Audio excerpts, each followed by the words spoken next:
Babak baru kasus korupsi impor gula Tom Lembong. Kejagung tetapkan 9 tersangka baru.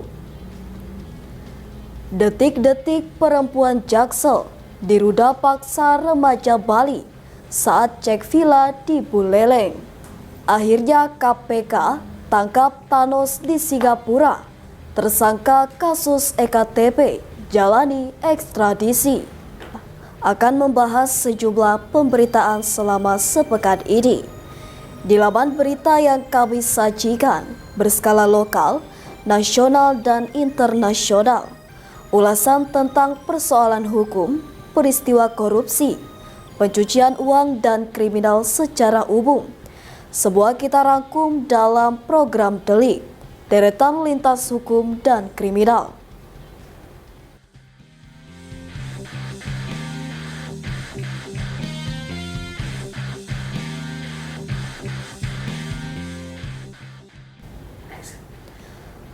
Kejaksaan Agung RI mengungkap tersangka baru di kasus impor gula usai Thomas Trikasih Lembong atau Tom Lembong dan mantan Direktur Pengembangan Bisnis PT Perusahaan Perdagangan Indonesia Charles Sitorus diperiksa. Terbaru, ada 9 orang yang ditetapkan tersangka. Kejaksaan Agung atau Kejagung Republik Indonesia mengungkap tersangka baru di kasus impor gula usai Thomas Trikasih Lembong atau Tom Lembong dan mantan Direktur Pengembangan Bisnis PT Perusahaan Perdagangan Indonesia Charles Sitorus diperiksa. Terbaru, ada 9 orang yang ditetapkan tersangka.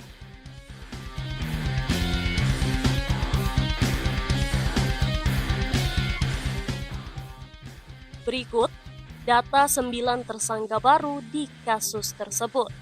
1. Tony Wijaya NG atau TW selaku Direktur Utama PT Angels Products atau PTAP tahun 2015 hingga 2016. 2. Wisnu Hendraningrat atau WN selaku Presiden Direktur PT Andalan Furnindo atau PTAF tahun 2011 hingga 2024. 3. Hansen Setiawan atau HS selaku Direktur Utama PT Sentra Usaha Tamajaya atau PT SUJ tahun 2016. 4. Indra Suryaningrat atau IS selaku Direktur Utama PT Medan Sugar Industry atau PT MSI tahun 2016. 5. Ten Suryanto Eka Prasetyo atau TSEP selaku Direktur Utama PT Makassar Tene atau PTMT tahun 2016. 6. Hedro Gianto Antonio Tiwon atau HAT selaku Direktur PT Duta Sugar Internasional atau PT DSI. 7. Ali Sanjaya B atau ASB selaku Direktur Utama PT Kebun Tebu Mas atau PT KTM. 8. Hans Valita Hutama atau HFH selaku Direktur Utama PT Berkah Manis Makmur atau PT BMM. 9. Eka Sapanca atau OS selaku Direktur Utama PT Permata Dunia Sukses Utama atau PT PDSU tahun 2016. 9 tersangka dikenai Pasal 2 Ayat 1 dan Pasal 3 Junto Pasal 18 Undang-Undang Republik Indonesia Nomor 31 Tahun 1999 tentang pemberantasan tindak pidana dan korupsi, sebagaimana diubah dengan Undang-Undang Nomor 20 Tahun 2020. Abdul mengatakan dari 9 tersangka, 7 orang dilakukan penahanan rutan di Rutan Salemba, Cabang Kejaksaan Negeri Jakarta Selatan. Sementara 2 tersangka telah dilakukan pemanggilan tapi tidak hadir.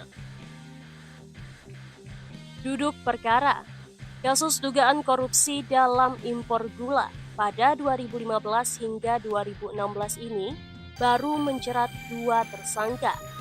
Keduanya adalah Thomas Trikasih Lembong atau Tom Lembong selaku Menteri Perdagangan 2015 hingga 2016 dan Charles Sitorus selaku mantan Direktur Pengembangan Bisnis PT Perusahaan Perdagangan Indonesia atau PT PPI. Dalam kasus ini ada beberapa istilah yang harus dipahami, yaitu gula kristal mentah atau GKM, gula kristal rafinasi atau GKR, dan gula kristal putih atau GKP.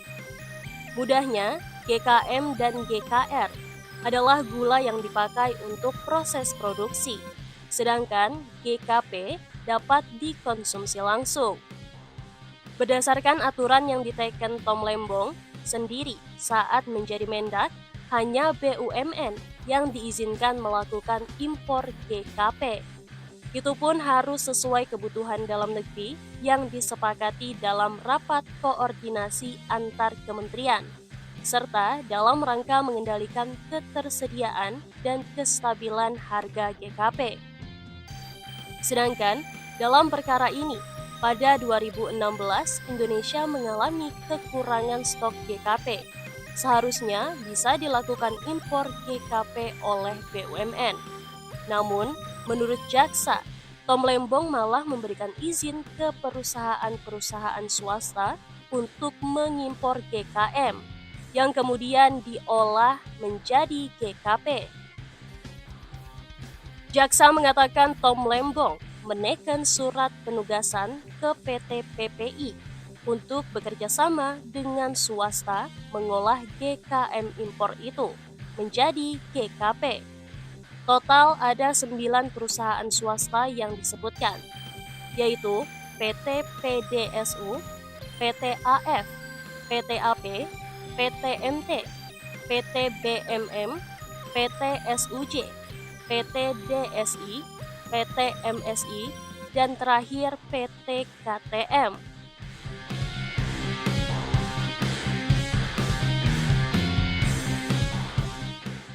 Setelah perusahaan swasta itu mengolah GKM menjadi GKP, PT PPI seolah-olah membelinya. Padahal yang terjadi, menurut jaksa, GKP itu dijual langsung oleh perusahaan-perusahaan swasta itu ke masyarakat melalui distributor dengan harga Rp3.000 lebih tinggi dari harga eceran tertinggi atau HET.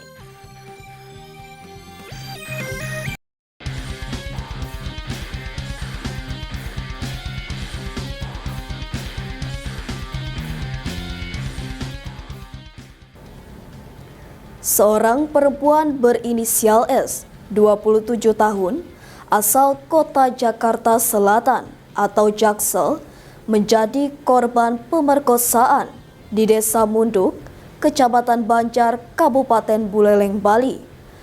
Kasih Humas Polres Buleleng, AKP Gede Dharma Diatmika, mengatakan korban sempat diancam akan dibunuh pelaku saat berteriak meminta tolong.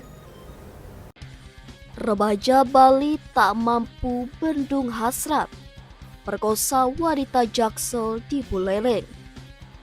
Seorang perempuan berinisial S, 27 tahun, asal kota Jakarta Selatan atau Jaksel, menjadi korban pemerkosaan di Desa Munduk, Kecamatan Banjar, Kabupaten Buleleng, Bali. Kasih Humas Polres Buleleng, AKP Gede Dharma Diatmika, mengatakan korban sempat diancam akan dibunuh pelaku saat berteriak meminta tolong. Lokasi kekerasan seksual itu, kata dia, di sebuah proyek villa. Adapun korban berada di sana memang untuk mengecek proyek villa di Desa Munduk tersebut.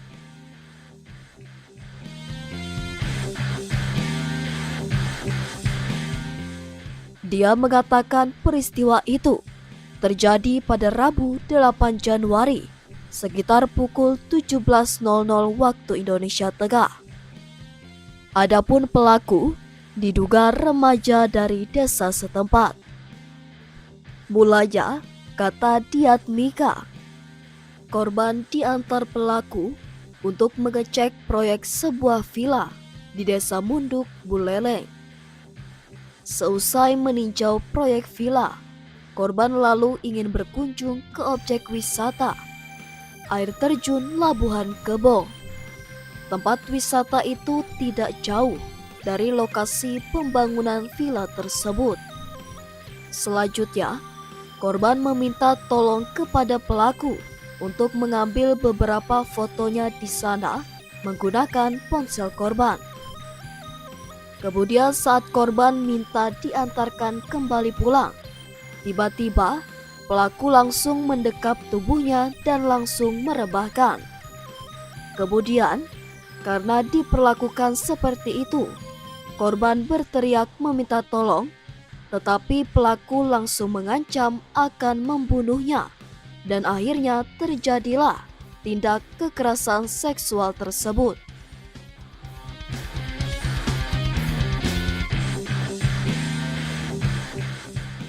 Pelaku kemudian berhasil diamankan warga setempat, lalu dilaporkan ke Polres Buleleng.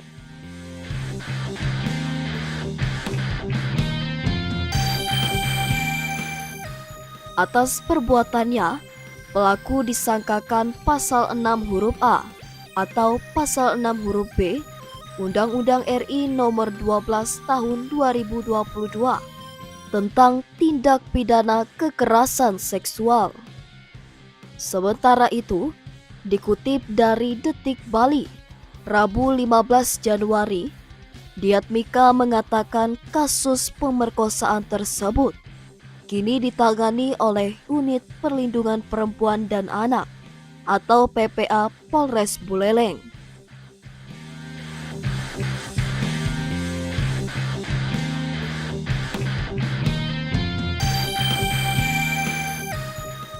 Untuk pelaku saat ini karena dia di bawah umur sudah dititipkan di Polres Buleleng.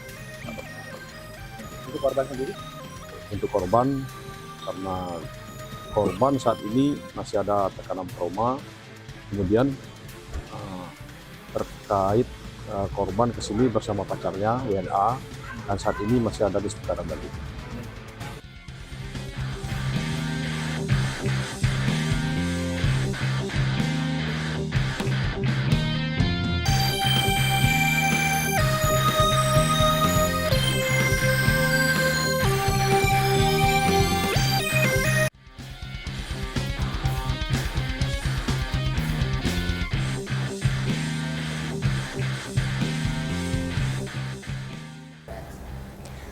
Komisi Pemberantasan Korupsi atau KPK berhasil menangkap buronan kasus korupsi EKTP Paulus Thanos di Singapura. Saat ini KPK sedang melengkapi syarat ekstradisi agar Paulus Thanos dapat dibawa ke Indonesia. Komisi Pemberantasan Korupsi atau KPK berhasil menangkap buronan kasus korupsi EKTP Paulus Thanos di Singapura.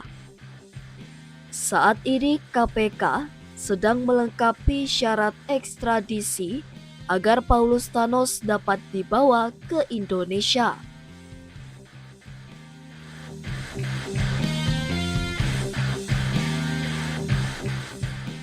KPK sebelumnya mengungkapkan kendala memulangkan dan memproses hukum Paulus Thanos. Padahal tim KPK sudah menemukan keberadaan Direktur PT Sandipala Arta Putra itu.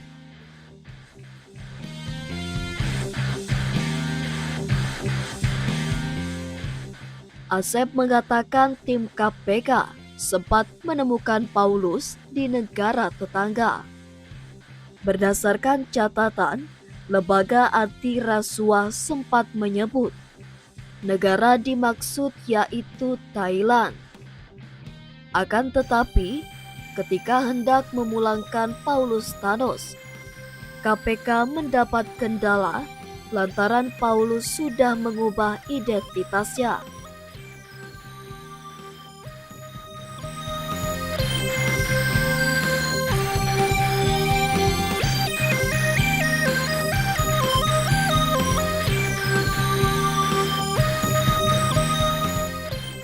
Dalam proses pelariannya, Asep menjelaskan Paulus sempat berupaya mencabut kewarganegaraan Indonesia.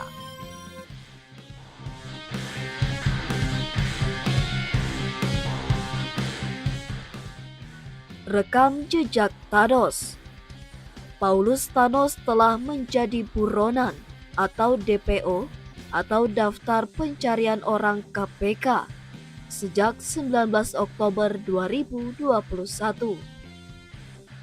Paulus Thanos bersama 3 orang lainnya pada tanggal 13 Agustus 2019 telah diumumkan sebagai tersangka baru dalam pengembangan kasus korupsi EKTP.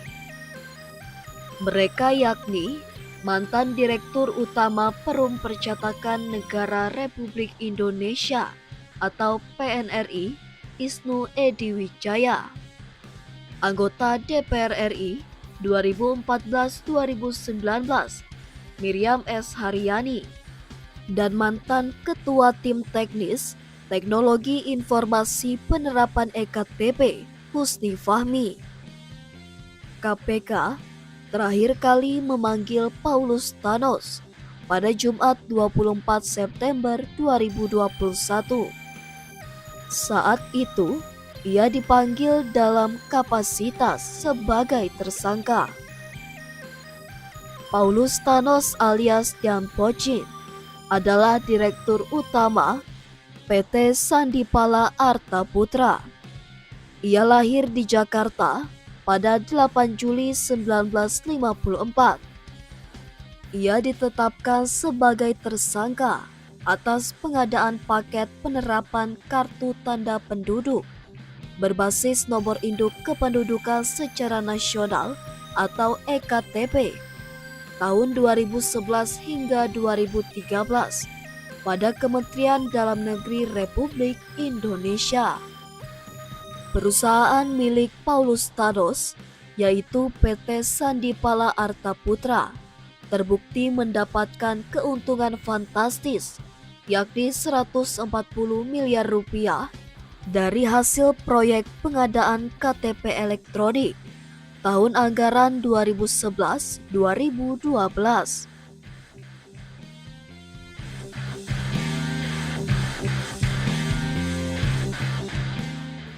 Dalam skandal korupsi EKTP, PT Sandipala Arta Putra yang tergabung dalam Konsorsium Percetakan Negara Republik Indonesia atau PNRI bertugas mencetak 51 juta belangko EKTP.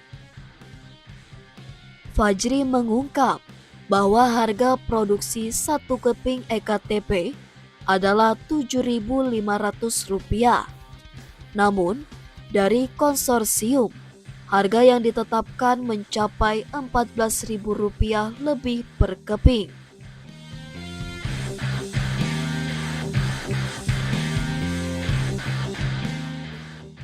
Paulus Thanos dipanggil oleh KPK pada 24 September 2021 dalam kapasitasnya sebagai tersangka.